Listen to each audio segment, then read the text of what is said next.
Alright. Oh Jesus. Oh Jesus, I don't know if I'm ready for this. So Max0r came out with a new video. Is 3 days ago now. Baldur's Gate 3 quote unquote review. I cast bullet. Oh fuck. I don't know if I'm ready for this, y'all. I honestly do not know if I am ready for the cray that is the Max0r editing.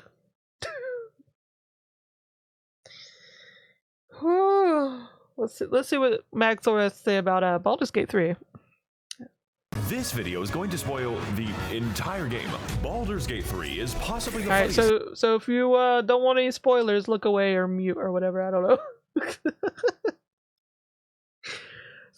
This is not gonna be spoiler free, so game ever made, and I do not think it actually intends to be. Because it's actually trying to be really gay, taking place in a fantasy trying to world be? where 4 adult Wait a minute. Friends are trying to be? Bitch, please. Bitch, please. Bitch, please. Trying to be. Okay. are able to play on the same day. This game faithfully and hilariously recreates the D&D experience, all the way down to watching your friends paint the entire ground of their camp with your combustible blood, which turns out can act as the fuse for a bomb. And that is just the beginning of the absolute insanity that this game has to offer. Because in the world of Baldur's Gate, anything is possible, and everything is determined via dice roll. And yes, that does determine whether or not you're going to be transformed into cats 4 turns before the building explodes. I think this is the best game ever made, and I'm not even exaggerating. But before beginning our amazing adventures, we have to choose our characters very carefully. We've got— Listen, to be fair, all that's been shown so far is very accurate. It's very accurate. got Asterion, the Dark Urge, Squid Game Huggy Wuggy, all the customization you can think of for my human male fighter.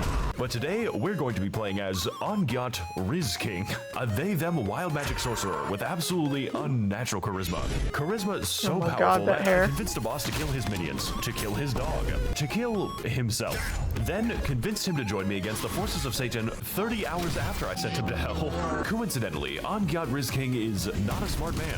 My playthrough was that hair just makes me think someone from the 80s got transported into the game. Badly. You're probably wondering right about now, Max0r, why are you speaking to a sentient rat in hell? That is a good question with a very bad answer.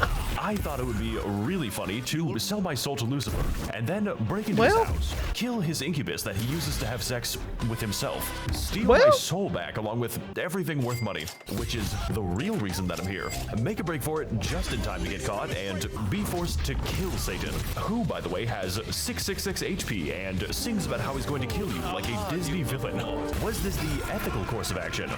Maybe, but in retrospect, I did not think I would get caught.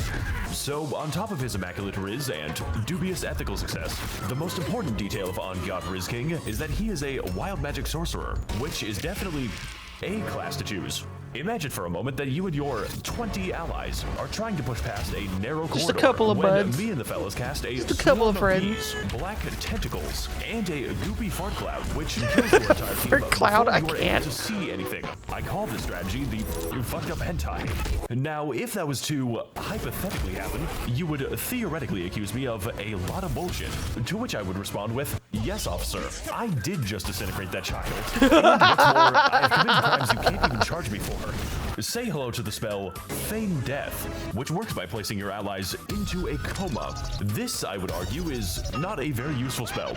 But if I were to say, give all my money away to a lucky merchant, then he would trust me enough to initiate nap time. And after carefully concealing my presence in a conspicuous dark blob, I will be able to steal my money back plus interest. And what's more, I get a fucking discount next time I show up. Is combat requiring just a little too much thought? Are you perhaps getting getting tired of taking any damage, then, my friend, look no further than the Globe of Invulnerability, which does exactly what you think it does a little too well. The only caveat being that the invulnerability happens to work on enemies, and they tend to see invulnerability as an advantage, meaning literally every fight that I use it in devolves into the funny friendship circle.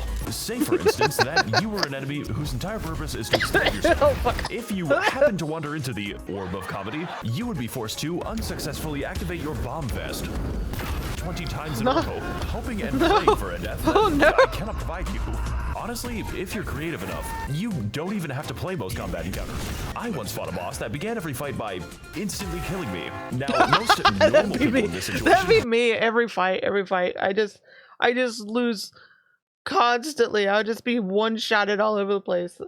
Like, Yomi, when we finally get to do the co-oping on here, when we finally do our Baldur's Gate 3 co-op, I'm gonna tell you right now, everything you've seen so far, it's gonna happen to me. Explosions, one-shotted, it's blood everywhere, and I'm not even gonna know why. I'm still gonna be looking for you guys. Like, where are you guys at? Where are you guys at? I'm gonna be constantly lost, wondering what's happening, what mission we're doing, who the fuck is killing me. And explosions. It's gonna be... Would reload the game, try some other quests, literally anything that uses your brain. But I am not normal people. I'm autistic. How else do you think this video gets made? The neurotypicals couldn't do this shit. So instead, we are going to cleverly sneak up on him out like that. Entire party, then cast fear on him, forcing the man to flee while me and the fellas beat him to death with hammers. Another time, I was stuck in a difficult combat encounter with a invincible doom spider. At which point, I transformed him into a more reasonable animal and forgot about him for the rest of the fight. Of course, magic doesn't always have to be used for combat or stealing. Sometimes it can be used for productive things, like remote detonation. Imagine for a moment that you were tasked with solving a murder because the elephant police are being racist. Not against non-elephants, mind you, just immigrants. My guy is a reactionary ranch soda. You would be able to quickly resolve this situation by performing necromancy and asking the murder victim who killed them. Alternatively, if I wanted to, say, kill everyone in the goblin camp without conventional methods, I could simply cast Speak with Animals and gently convince the local spiders to begin an arachnid race war. In fact, you can use this on any animal in the game, Skull and Bones ad? What the fuck, you mean? Revealing their cheese location, or the cat that narrates like a noir They really coming after you like that. It is very strange that I don't have to cast it before speaking to gnomes. But honestly, out of all the magical items you can obtain in this game, my favorite was definitely the Gamer Sups energy drinks. Oh, for fuck's sake, here we go. Leap 50 feet through here the air we go. Take extra actions per turn. It gets mailed to you as this cool alchemy powder so you can the save on gold and craft it into Gamer Sups. Gamer Sups has all kinds of cool spells like Grandpa's Ashes, Guacamole, not Grandpa's Ashes, I and my can't. personal favorite, Lean. These are actual flavor names. We're also working on getting you guys an official Max0r cup. This is not the official Max0r cup. I would put boobs on it. But if you want other cups with boobs on them, you can find the shop for them here in Description Alley, right next to the subscribe store. And use code Max0r for 10% off all spells. I am not responsible for what comes after. Oh, for fuck's sake. Spread your ass open, dude. You can do the wheel shaker, huh? Dude, this car kicks ass, and I can watch Spread your ass open, dude. Jesus fucking Christ. Just saw a wizarding duel outside Walgreens. One wizard cast a bullet at the other and stole his magical herbs. Turns out Gale wasn't actually a crip. Or maybe now he is. Wizarding life truly is amazing out here in Pennsylvania. Because when you join the Wild Magic Gang, you aren't just making a character. You're making a mistake. Wild magic sorcerers have a random chance to select an effect from a list of 100. As long as you install the mod that adds 80. Every spell cast was a guarantee that something will happen, and whether or not I wanted that to happen is a different story entirely. Consider the scenario that you and your heroic party are desperately trying to escape an totally underwater heroic. prison. And no, this time it wasn't for bestiality. It was for hate crimes. You have 5 turns to escape before your character reenacts the Titanic. This is when you make the critical mistake of casting a spell, which triggers the random effect of lock all doors, magically transforming this exploding prison into an exploding coffin. That is a reload. Or how about the time that I was tasked with holding onto a torch under penalty of death? Whereupon the game decided that it would be really funny if I was banished to another dimension, because it would be even funnier if I happened to reload the game and immediately get petrified. Okay, look, I am exaggerating a little bit here. After all, the chances of you transforming into an ovine on your third try would be pretty low. Of course, while magic doesn't always have to ruin the game, sometimes it can do really helpful things, like permanently inflict my character with the clown curse, which is, by every metric, an objective upgrade. I had an emotional cutscene after I got this, and I'm sure it made everyone feel better. Here we have oh my god, robot where I accidentally transformed myself into a cheese wheel. This gives us all kinds of new abilities, like cheesy smell. That which would be Skyrim really good throwback. if, the robots could smell. Now, due to the obvious limitations of my class, Baldur's Gate 3 provides a myriad of options for customization, leveling, and companions, who, by the way, can be respec'd into any other class, making strategies like the 4-man gambling squad and Jurassic Park completely possible, but not exactly viable. Personally, I find it completely bullshit that I do not get an intimidation bonus for walking into the bank with 3 fucking velociraptors. Like, do you see this very often?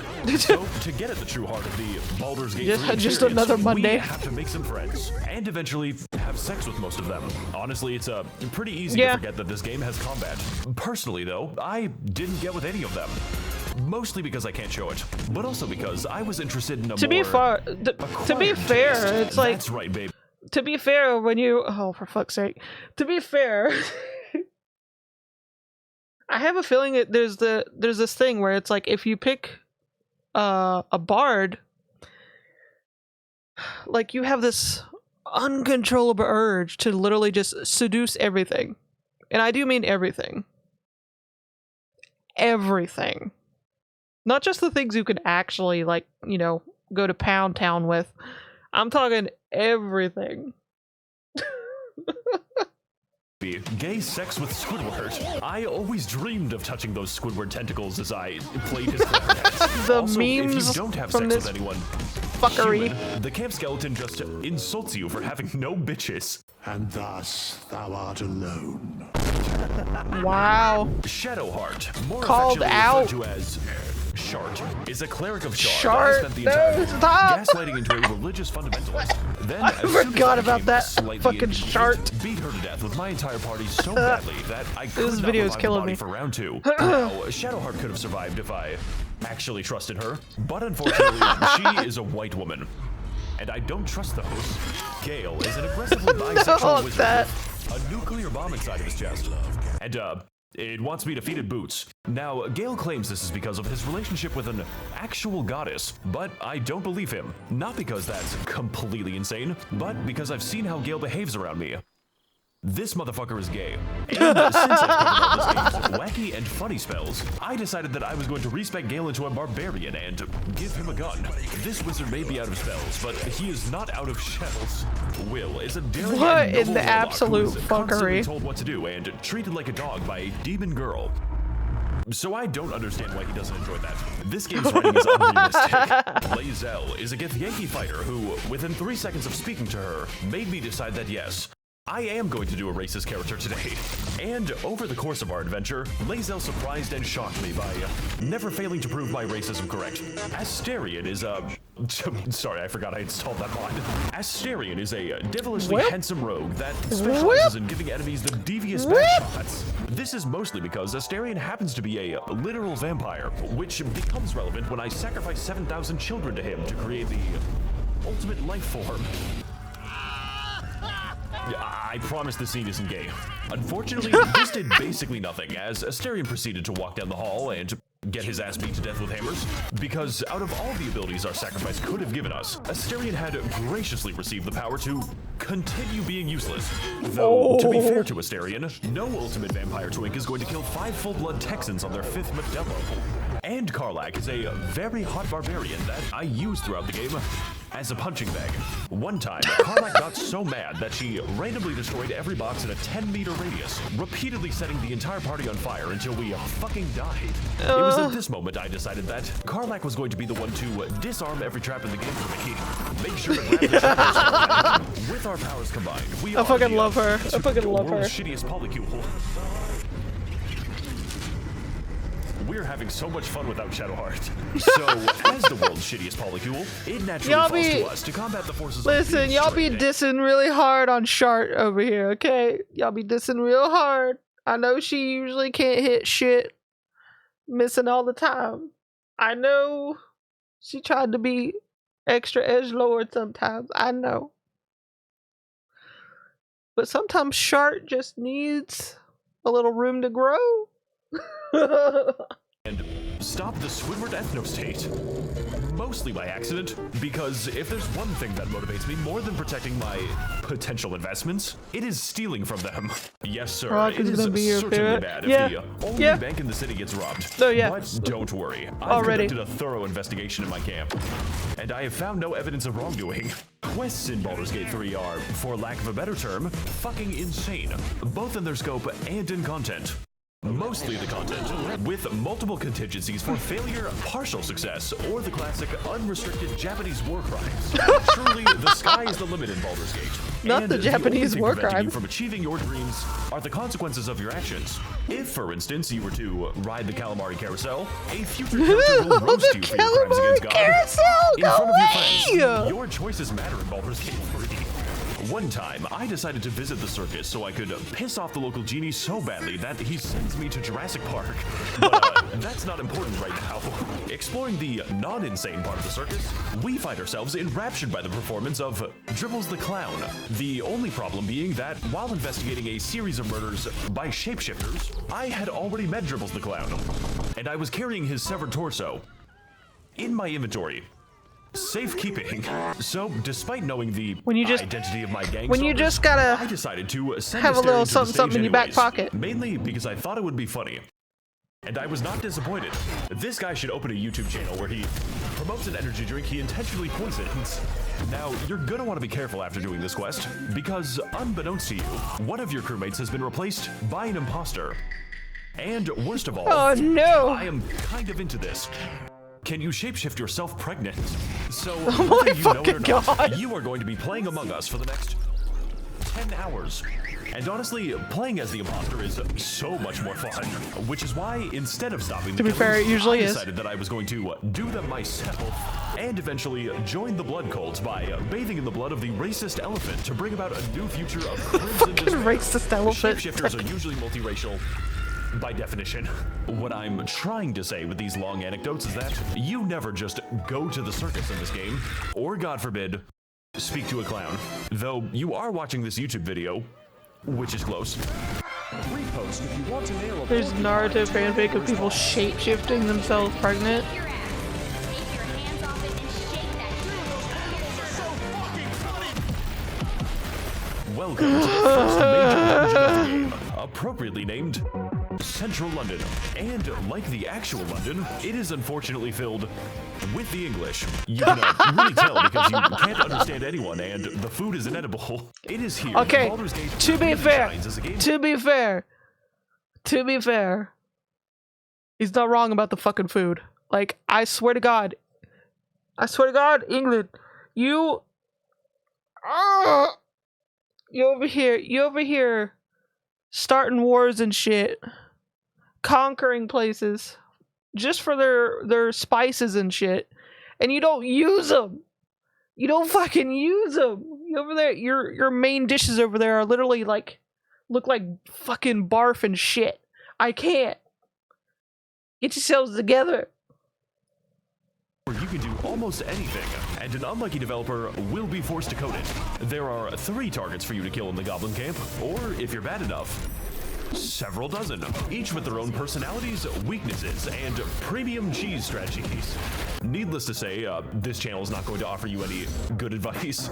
After all, there's a lot of guide videos for this game alongside race tier lists. So while I'm not going to be sorting you by phenotype, what I can give you is Oh a my taste of God. premium cheddar. The fucking lips. Okay, so you're gonna want to start out by going invisible and placing a wyvern toxin into the Kool-Aid.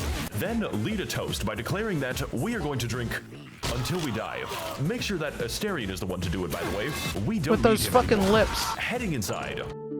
I I can't. We take Really? care of our first target by following her to a secluded location, summoning a cloud of daggers, and then initiating verbal exchange, locking her into our conversation while she is slowly stabbed to death. This isn't considered a crime, by the way, because, well, they could just walk out. Just don't hit a piece of wood while you're doing that, because then you're not going to be killed for assault. You're going to be killed for destruction of property. The next trick we're going to do is called Minthara's Skip, because we are going to be summoning a random spectator to skip to the end of Minthara's life. Just pray to God that she doesn't go down easily, because the spectator certainly won't. Finally, we have our third target, Dror Razglin, who is slightly hard to kill the conventional way. So instead of that, we're going to do something significantly harder. I know, really original strategy, Max. Animals are so fucking funny, they make me want. Welcome to the Underdark, home of the spectator boss fight. Because yes, in addition to having a giant underground area filled with interesting flora and fauna, Baldur's Gate 3 dares to ask the question of, what if people in the Underdark had a different skin color to me? And completely unrelated to that, what if there was a lot of slavery? Because it for is this fuck's very sake. slavery that we are going to take advantage of. Oh. Immediately upon entering the world's basement, God. you're gonna want to head Here we over to go. the Mushroom Kingdom, and you're gonna get a letter telling you that the princess is now a permanent guest at one of Bowser's 7 Koopa hotels. Talking to the giant mushroom, you're gonna have to explain to him how reanimating the bodies of dead velociraptors is technically not a war crime, but Technically. what I'm going to use them for Technically. is definitely a war crime. And after playing a game of Pokemon with the corpses that your enemies reanimated, we steal their boats and progress down the river towards the Iron Fortress of Grimforge. This place fucking sucks dick. I'm gonna kill myself. Welcome to Grimforge, home to many different kinds of people, whether they're enslaved or enslaving. You really only have 2 options here in the Grimforge. Eavesdropping in on the local Minecraft Let's Play. We overhear rumors of an ancient and powerful explosive, which will purchase my child labor at least 30 minutes of Roblox time.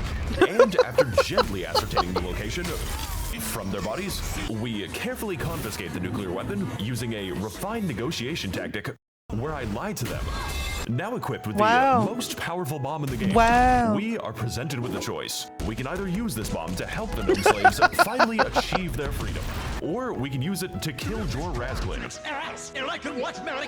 So, going back to the Goblin Camp, we discover through some experimentation that Dror Razglin doesn't actually die to the bomb that I just placed. So, into the hole you go, I guess. And that is how you quickly and efficiently speedrun the Goblin Camp. Make sure to subscribe for more convenient time saves. Peter, what are you doing? What the fuck? Okay, so the point I'm trying to get across, really badly, is that this game is utterly massive, and it absolutely does not stop you from destroying it. Because in Baldur's Gate 3, every single mistake you can possibly make is going to come up again. And most of the time, it is in the form of racial conflict. For instance, do you want to be a good Samaritan and free the Deep Gnomes from their unjust imprisonment? Well, congratulations. You just happened to free the Deep Gnome clan's Grand Wizard. Hope you're ready for a race war in 20 hours. Because if you happen to misplace a certain bomb, then he's going to happen to make Hiroshima look like a fucking joke. Personally, this kind of stuff is the funniest shit Fucking I've hell. ever seen. I Not the can't. racism part, although that is still funny, but rather the simple joy of knowing that your save file has probably already been destroyed without you even knowing it. Since beginning the long process of making this video, I have made a multiplayer warlock named Grizzly Bear, alongside my friends Reese and Nomer Simpson. And after playing for approximately 10 minutes, I can confirm that my first character inadvertently killed almost everyone he spoke to, and about half the time, the reverse was true. A good example of this is the time that I just so happened to wander my character into a literal god, who then offered me a pivotal casually and important quest. stumble upon a prompting me god, to you raise know. the You know how it reasonable is. inquiry that if she was a god, surely she would be able to kill anyone she wanted. She responded by fucking vaporizing me. Overall, this is, in every sense of the word, a role-playing game. Provided, of course, you want to roleplay as a dumbass murder goblin. Otherwise, Why do you even play video games? We blow shit up in this motherfucker. Better take your sensitive ass back to LinkedIn. With scores of amazing and deep content that I unintentionally locked myself out of because we accidentally killed a man named Bingus. The fucking lips are... every time I see them, I can't. Strategic and complicated combat, and an entire world of possibilities and solutions, which will leave you wondering, how the fuck am I allowed to do this? Is this a glitch or intended behavior? Yes. So, while I didn't get to cover everything since, I'm only human, you can trust me when I say that there is something in this game for everybody. 10 out of 10 would unleash Gnome Hitler again. For me, though, Oh my God. I would like to thank all of my amazing patrons, using and sacrificing their funding for only the finest of video game content. As always, more deranged gacha game videos to come. I will be sure to spend all of your money very responsibly. Oh yeah, No, this video is about fuck. Baldur's Gate 3.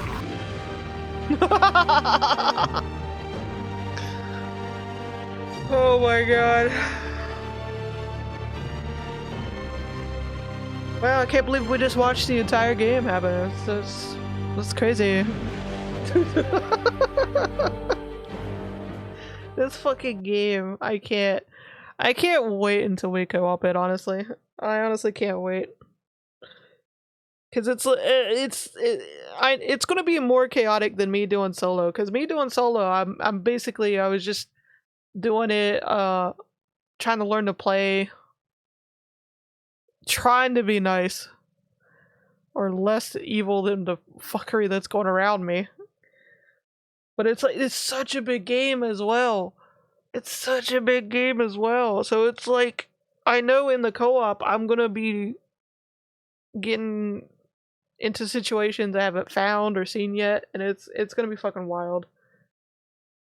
Yeah, another fucking Max0r video. What a fucking trip. Those fucking lips though. Those fucking lips. I can't.